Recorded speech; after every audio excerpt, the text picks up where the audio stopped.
Welcome to our YouTube channel career defence school. बहुत सारे defence aspirants, specially male aspirants ये पूछते हैं कि उन्हें क्या ज्वाइन करना चाहिए, आईएमए या ओटीए।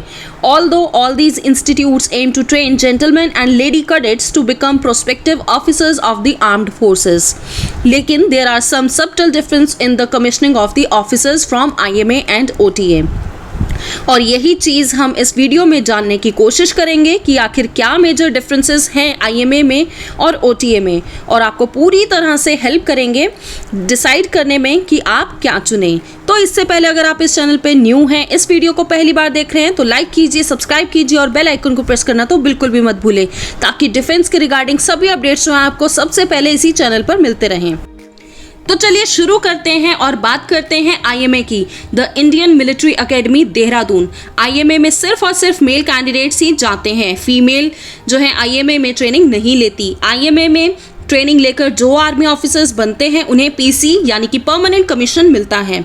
आईएमए को डायरेक्टली आप आफ्टर ग्रेजुएशन भी ज्वाइन कर सकते हैं। इसके अलावा आईएमए में एनडीए से पास आउट कैडेट्स ही ग्रेजुएशन कंप्लीट करके आईएमए से भी पास आउट हो सकते हैं। आप भले ही किसी भी फील्ड में ग्रेजुएशन कर रहे हो, अगर आपकी एज 19 to 24 ईयर्स के बीच में है तो आप सीडीएस एग्ज़ाम के लिए अपने फाइनल ईयर से अप्लाई करना स्टार्ट कर सकते हैं। सीडीएस एग्ज़ाम अप्लाई करते समय आप इस बात का ध्यान रखें कि आप आईएमए को अपनी फर्स्ट प्रेफरेंस मार्क करें। अगर आप आईएमए को सीडीएस से ज्वाइन करते हैं तो आपको 3 पेपर्स अटेम्प्ट करने होंगे, जो कि इंग्लिश, मैथमेटिक्स एंड जीके हैं। वहीं अगर आप इंजीनियरिंग स्टूडेंट हैं तो सीडीएस के साथ साथ आप टेक्निकल एंट्री के लिए भी अप्लाई कर सकते हैं। इस टेक्निकल एंट्री को टीजीएस कहा जाता है। इसका फुल फॉर्म है टेक्निकल ग्रेजुएट कोर्स। या आप 23 से 27 साल की उम्र में अप्लाई कर सकते हैं। वहीं टेक्निकल एंट्री एक फ्री एसएसबी इंटरव्यू पास के जैसा है। इसमें आपको सीडीएस जैसा कोई एग्जाम नहीं देना होता। अगर आपकी इंजीनियरिंग की परसेंटेज टीजीएस कट ऑफ को मैच कर लेती है तो आपको डायरेक्ट एसएसबी इंटरव्यू के लिए कॉल लेटर आ जाता है। और अगर आप इंटरव्यू एंड मेडिकल क्लियर कर लेते हैं तो टीजीएस एंट्री से भी आप आईएमए ज्वाइन कर सकते हैं। वहीं IMA provides you with the opportunity to join the army and serve for 30 years maximum. तो चलिए बढ़ते हैं आगे और बात करते हैं ओटीए चेन्नई की। तो officers training academy Chennai. OTA Chennai में मेल्स एंड फीमेल्स दोनों एक साथ ट्रेनिंग करते हैं, और ओटीए चेन्नई ही एक ऐसी ट्रेनिंग एकेडमी है जिसमें फीमेल्स ज्वाइन कर सकती हैं इंडियन आर्मी के लिए। और यहाँ 49 वीक्स की ट्रेनिंग जो है दी जाती है। ओटीए चेन्नई से कमीशन्ड ऑफिसर्स को शॉर्ट सर्विस कमीशन मिलता है, जिसको एसएससी भी बोलते हैं। अगर आप सीडीएस एग्जाम से ओटीए ज्वाइन करना चाहते हैं तो आपको जो है अपनी प्रेफरेंस में ओटीए सेलेक्ट करना होगा। और वहीं अगर आप ओटीए को सीडीएस से ज्वाइन करना चाहते हैं तो आपको सीडीएस में 2 पेपर्स अटेम्प्ट करने होंगे, जो कि इंग्लिश एंड जनरल नॉलेज है। जैसा कि मैंने पहले आपको बताया कि जैसे आईएमए के लिए टीजीएस एंट्री है, तो वैसे ही ओटीए के लिए जो है एसएससी टेक एंट्री है। ये दोनों ही एंट्रीज इंजीनियरिंग ग्रेजुएट्स के लिए हैं।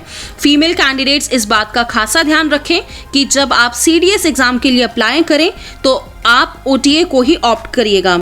और अगर आप इंजीनियरिंग ग्रेजुएट हैं तो आप जो है सीधा एसएससी टेक एंट्री के लिए भी अप्लाई कर सकते हैं।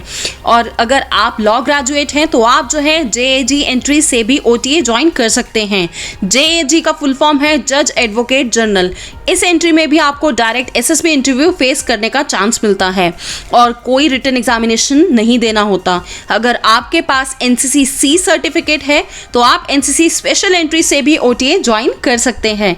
इसमें भी आपको डायरेक्ट एसएसबी इंटरव्यू देने का मौका मिलता है। वहीं एक और इम्पॉर्टेंट बात यह है कि after being commissioned as an SSC officer from OTA Chennai, one can serve for 10 to 14 years, and at the end of 10 years the candidate has 2 options: either opt out or have the option of 4 years extension.